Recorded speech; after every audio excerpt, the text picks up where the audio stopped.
Hello students, I am Manan. Today we are going to discuss few questions about the topic the client with lower gastrointestinal tract health problems. So without any delay, let's begin the questions.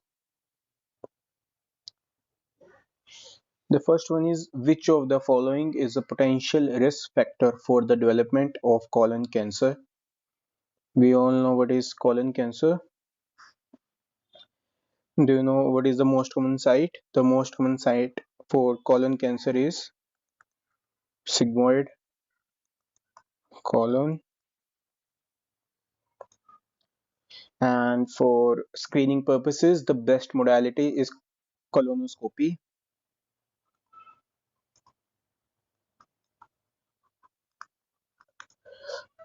Talking about the risk factors, the most common are alcohol, high fat diet rich in red meat, polyps, especially the colorectal polyps, then IBD, and IBD is inflammatory bowel disease, in which ulcerative colitis is more dangerous than Crohn's,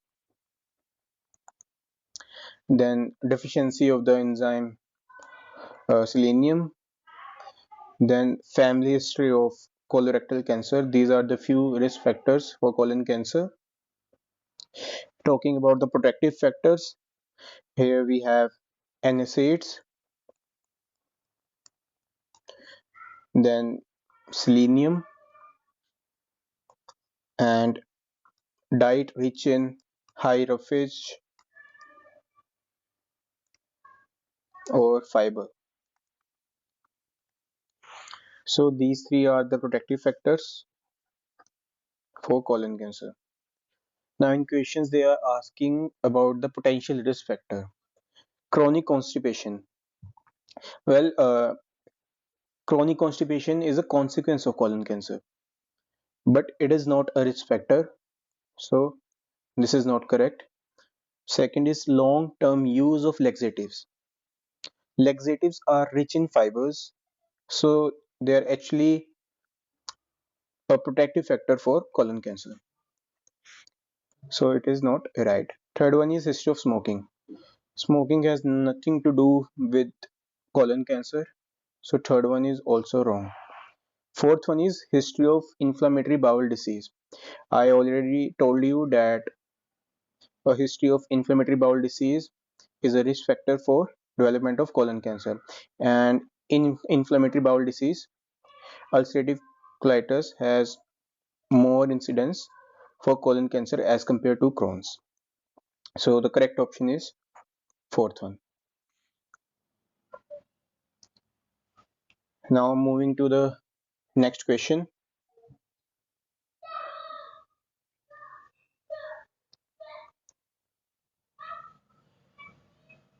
and that is a client with colon cancer is having a barium enema.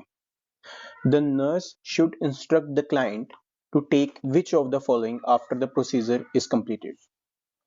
So, why we give barium enema to the patient? Why barium enema is given to the patient? Barium enema is given to find if there is any inflammation or presence of any polyp or any structural changes in the intestine or to find out any cancerous site in the colon. So, these are the reasons why barium enema is given in the patient. Now, other reasons are that barium enema is a less risky procedure and it is also less expensive as compared to other procedures like as compared to colonoscopy. And now, what do we give in barium enema? We give barium sulfate. Now, students, it is a good question. They can ask what is the substance that we give during barium enema. Barium sulfate is given after the procedure is completed.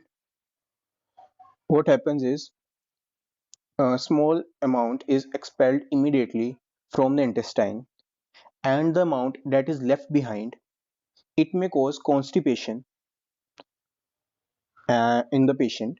So, to remove it, what we suggest to the client, this is what they are asking in the question. First one is laxative. Well, laxative is rich in fibers and it helps in relieving constipation, which is caused by the retained barium enema in the client's stomach. So, laxative is right so far. Second option is anticholinergics. Anticholinergic drugs, they decrease GI motility. So, the passage of the barium enema will be further delayed. So, this is not right. The third option is antacids. Antacid decreases gastric secretions. Antacids decrease gastric secretion, so they delay gastric emptying. They delay gastric emptying. So third option is also not correct. Fourth one is demulcent. Demulcents are used to treat diarrhea as they soothe muscle membranes of the GIT. So they have no role in expulsion of the barium enema from the stomach. So the correct option is first one, and that is laxatives.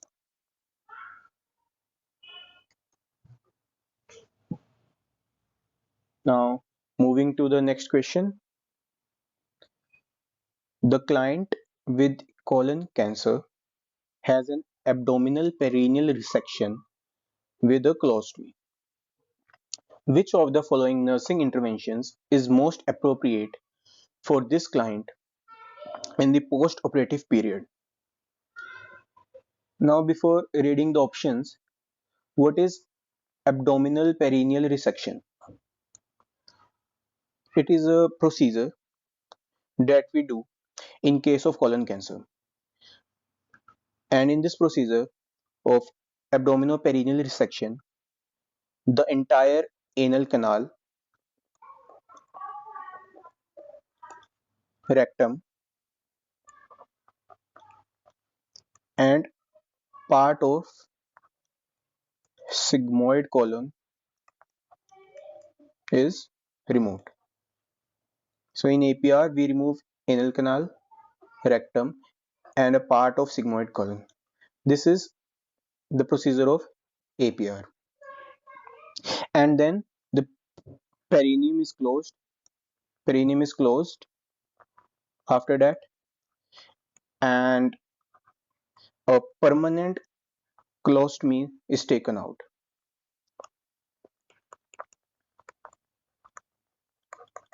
So this is the procedure of APR.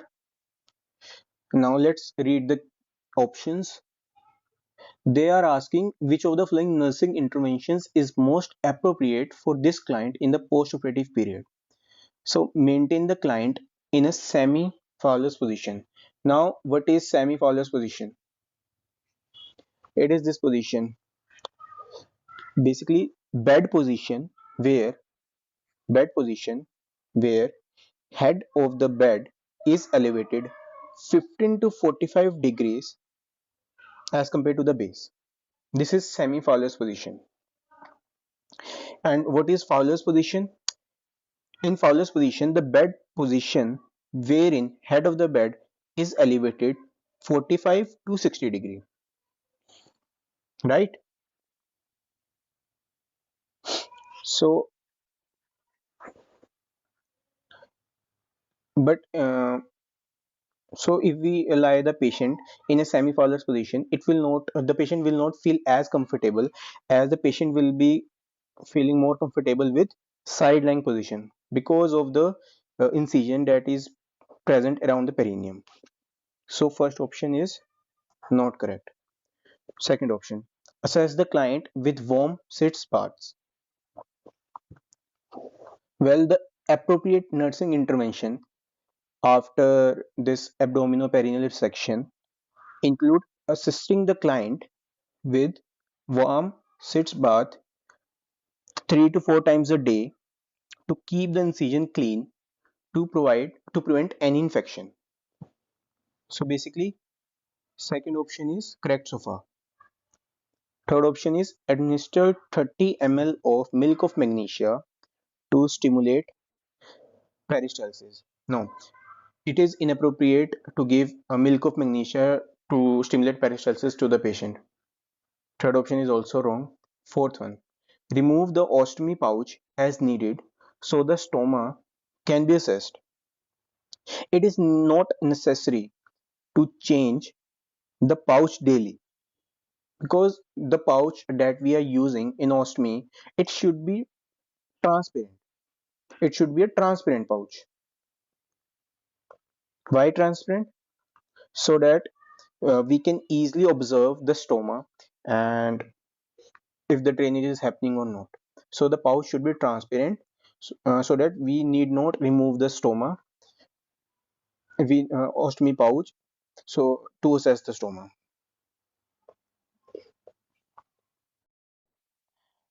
Another question is, the nurse assess the client's stoma during the initial post-operative period. Which of the following observations should be reported immediately to the physician? Before starting the question, let's read what is stoma. Stoma is a small opening that is made in the abdomen, which is used to remove body waste such as feces and urine into a collection bag.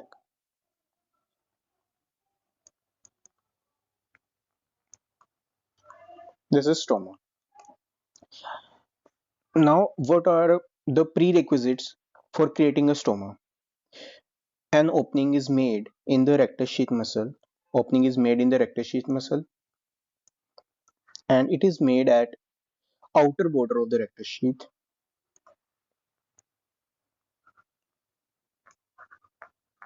It should be away from bony landmarks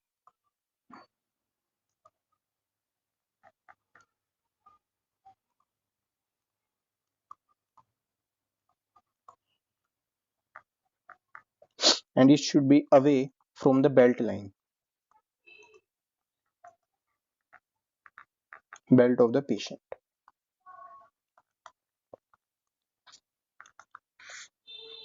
So these are the prerequisites that are required before creating a stoma.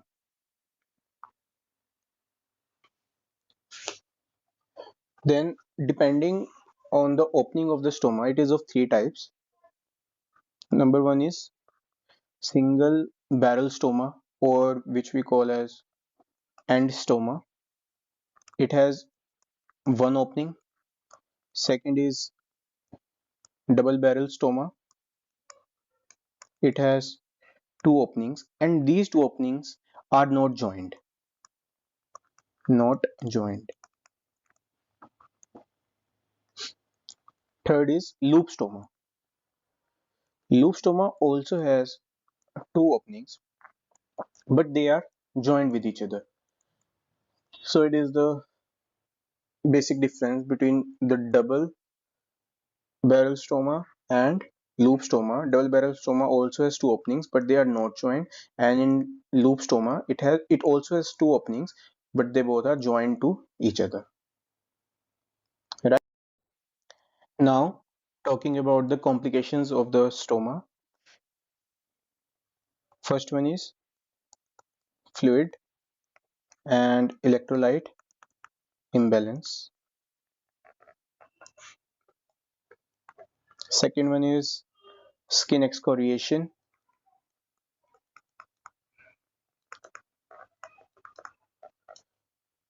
Third is prolapse of the stoma. Fourth is retraction of the stoma. Fifth is necrosis. And necrosis is the earliest complication in the client with stoma. Earliest. Then there is parastomal herniation.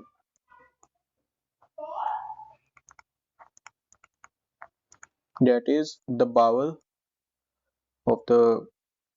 from the abdomen comes out from the space around the stoma. It is called parastomal herniation.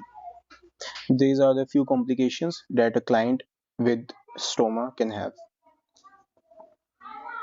Now, what they are asking us in the question is which of the following observations should be reported immediately to the physician? The stoma is slightly edematous. Well, if the client is having mild edema, it is quite normal. So, the nurse should not report this to the physician. Second is stoma is dark red to purple. Dark red to purple. What does it suggest? It suggests that the opening of the stoma is too tight, and if the opening of the stoma is too tight, it can definitely lead to necrosis. So the nurse should report this one immediately to the physician. So the correct answer is second one. But before that, let's read the third option. The stoma oozes a small amount of blood. It is also normal in a patient with stoma. The stoma does not expel stool. Well, they are asking us during the initial postoperative period, and the stoma, well, it takes around 2 to 4 days to begin functioning. So what if initial part is not written here? Then the nurse should also report about this to the doctor. But as it is written initial postoperative period, so as the stoma functions after 2 to 4 days, so it is not important. So the correct option is second one. Now moving to the next question. While changing the client's colostomy bag and dressing, the nurse assessed that the client is ready to participate in self-care by noting which of the following. What they are asking us in this question is that what makes the client ready to participate in self-care? Before answering, let's read the options. The client asks what time the doctor will visit that day. No, it is not that important. Second one is the client asks about the supplies used during the dressing change. Well, this indicates that the client may be ready to participate in self-care because he wants to know about the supplies that the nurse is using while dressing. So second one is right so far. But before that, let's read other options. Third one is the client talks about the news on television. No, it just indicates that he wants to avoid the subject of this colostomy bag. Fourth is the client is upset about the way the night nurse changed the dressing. No, this one also indicates that the client is just ignoring the problem. So the correct option is second one. Right. Let's move to the next one. Which of the following skin preparations would be best to apply around the client's colostomy? We all know what is colostomy. We already read about it. So what happens in colostomy is, the opening of the stoma, it is flushed with the skin. Opening of stoma, opening is flushed with skin. As a result, skin excoriation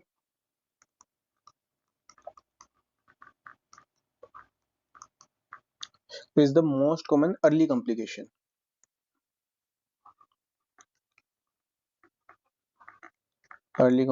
in patients with colostomy. So we need to protect the skin from getting damage. Okay. So now let's read the options. Stomassive. What is stomassive?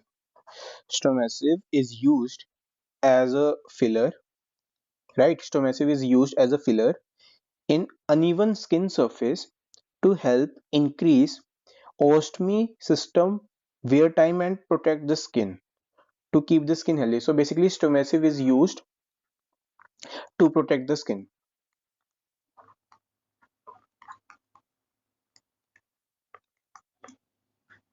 and to keep it healthy. So it is right option so far. Let's read other options. Petroleum jelly. Petroleum jelly. Then the third one is corn starch, and the fourth one is antiseptic cream. Well, these three options, they do not protect the skin. They do not protect the skin adequately. They protect the skin, but not in that manner, in that amount that we require. They do not protect adequately,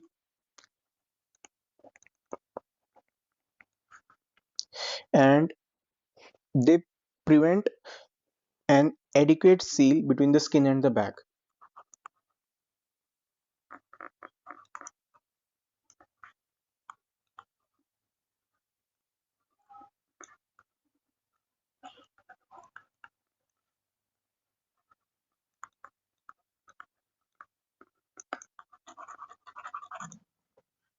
So stomassive is used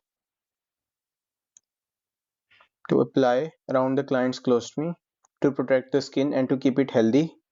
And petroleum jelly, cornstarch, and antiseptic cream, they do not give the protection adequately and they prevent an adequate seal between the skin and the back. So the correct option is option number 1. Now moving to the next question. A client is recovering from an abdominal perineal resection.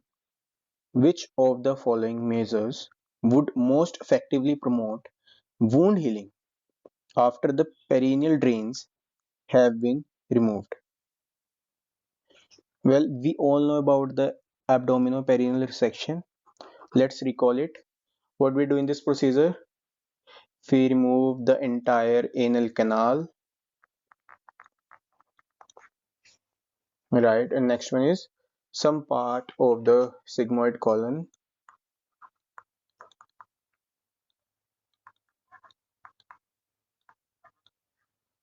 and rectum.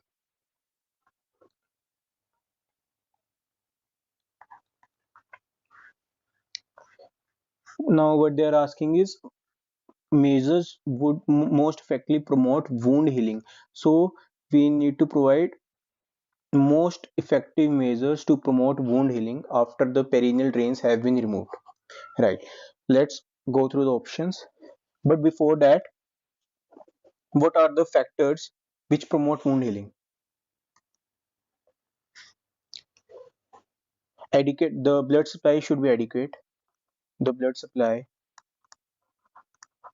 to the wound should be adequate to promote effective wound healing. Next one is keeping the wound clean, cleanliness of the wound, keeping the wound infection free,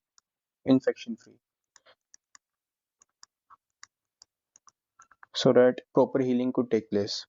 Then adequate oxygenation. It is most important because a few bacteria which thrive in the anaerobic conditions, they get killed during oxygenation. So adequate oxygenation is required. Then avoiding certain drugs like corticosteroids, corticosteroids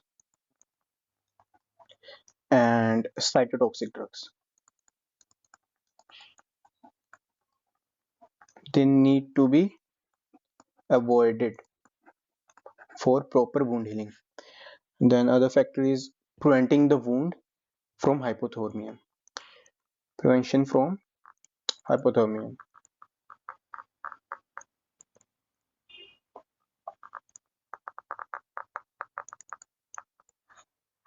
So we need to keep the wound warm for effective wound healing, and also keeping the wound dry so that proper healing could take place. Dry wound. These are the few conditions, few factors which are needed for the wound to heal effectively and quickly. Right, students? Now let's go through the question. Taking sitz bath. Now, what we do in sitz bath is we can easily wash off the wound, right? So the we can clean the wound so that the wound will remain infection free, so that effective healing can take place. So it is a right option so far. Next step is taking daily showers. Well, in case of perineal incisions, it is not a good method to clean the wound, and also it will make the wound wet, which is against our requirement. So second option is not correct. Third one is applying warm, moist dressings to the area. I already told you that we need to keep our wound warm. So we cannot apply moist dressings because it will give space to the bacteria to grow and to delay the wound healing. So this is also wrong. Fourth is applying a protected heating pad to the area. Now, applying this protected heating pad is a good option. But in case if we apply it for more than 20 minutes, it may cause vasodilation because what basically heating does is heating increases the blood supply. It will cause vasodilation and it will cause the formation of hematoma, which is totally against effective wound healing. Right, students? So this option is also wrong. So the correct one is taking sitz bath. Right. Let's move on to the next question. When planning diet teaching for the client with a colostomy, the nurse should develop a plan that emphasizes which of the following dietary instructions. It's an easy question. Basically, they are asking when the nurse is teaching the client for the diet, what main factor she should emphasize on. So let's read through the options. Foods containing roughage should not be eaten. Well, roughage is considered as an important source for beneficial bacteria. We are talking about beneficial bacteria.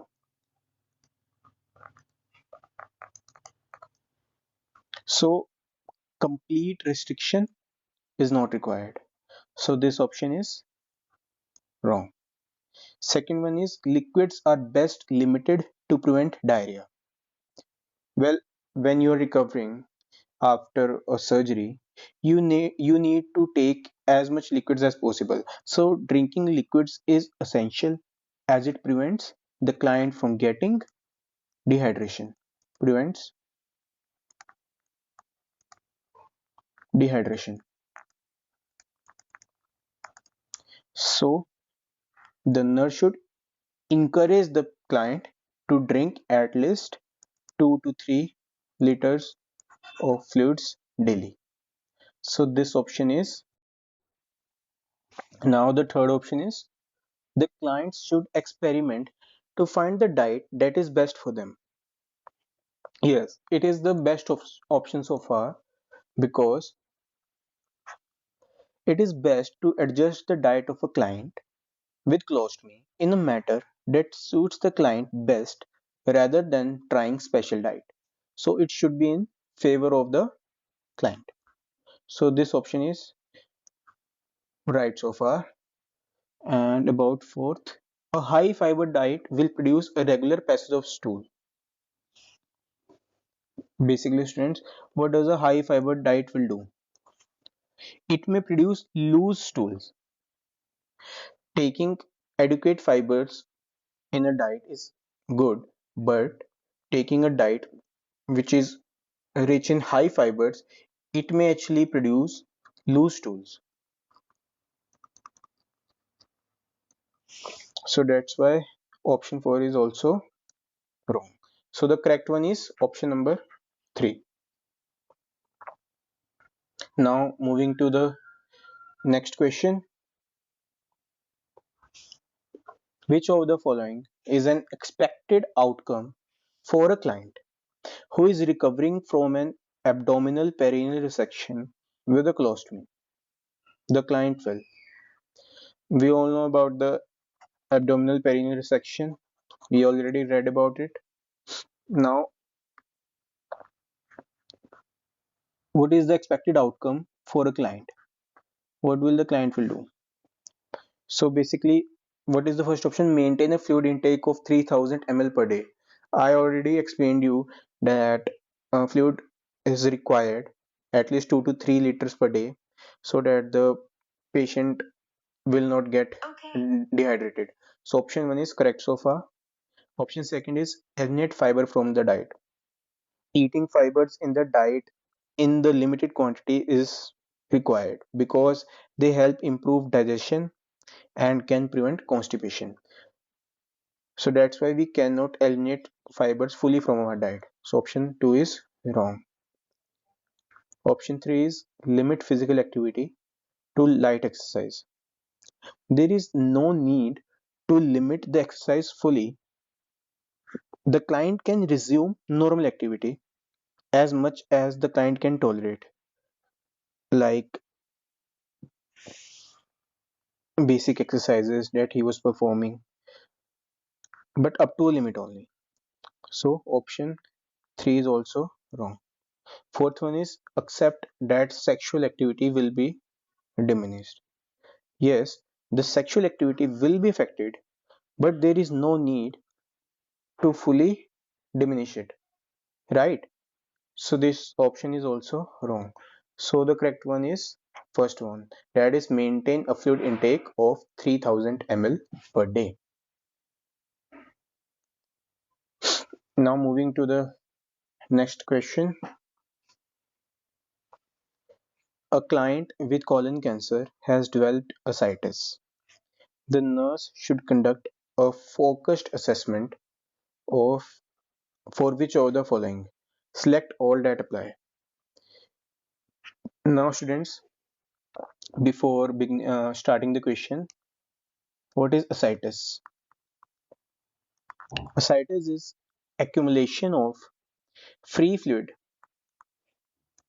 into the peritoneal cavity.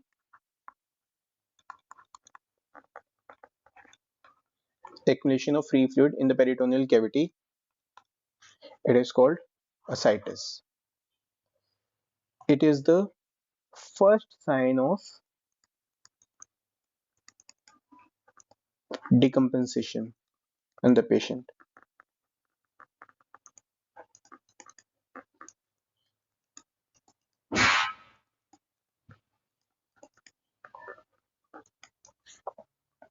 Right, guys? Now, what are the causes for the ascites? There are few causes. Let's talk about them. First one is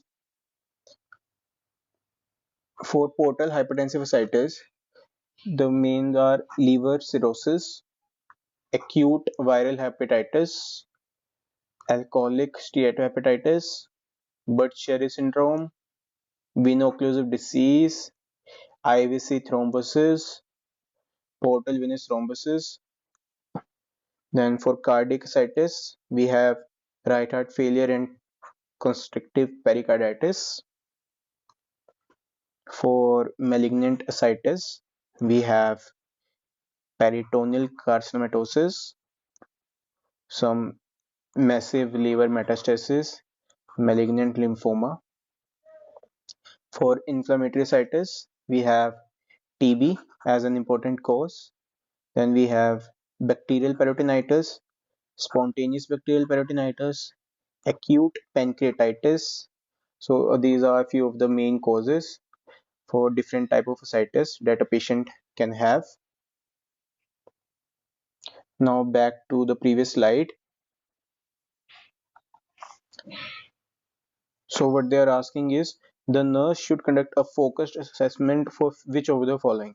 Select all that apply. The first option is respiratory distress.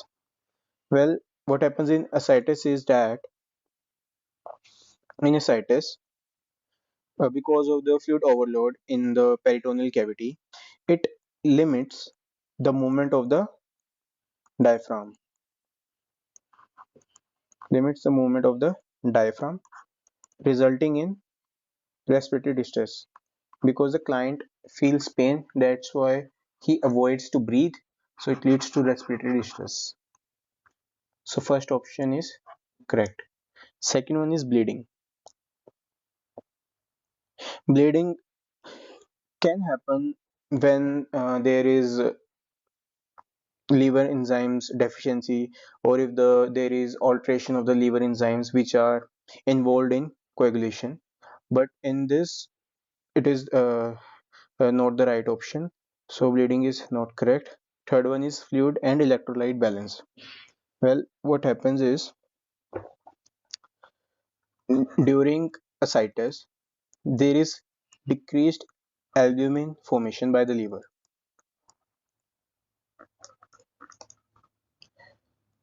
Decreased albumin formation, so it leads to decreased oncotic pressure, that is decreased pressure in the IVC, intravascular compartment.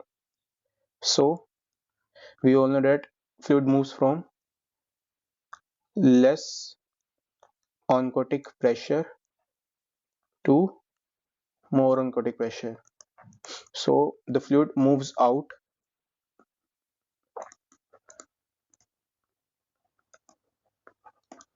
and it leads to fluid and electrolyte imbalance. So with first one, third one is also correct. Fourth is weight gain. Well, weight gain is not directly related to ascites, because in ascites malnutrition can occur and it can lead to weight loss. So option 4 is also not correct. Fifth option is infection. There is no risk for infection with the ascitic gland unless proper precautions are not taken during peritoneal tap to remove the fluid. So to remove the fluid from the patient, we do a peritoneal tap, and if proper precautions are not taken during this procedure, it may lead to infection.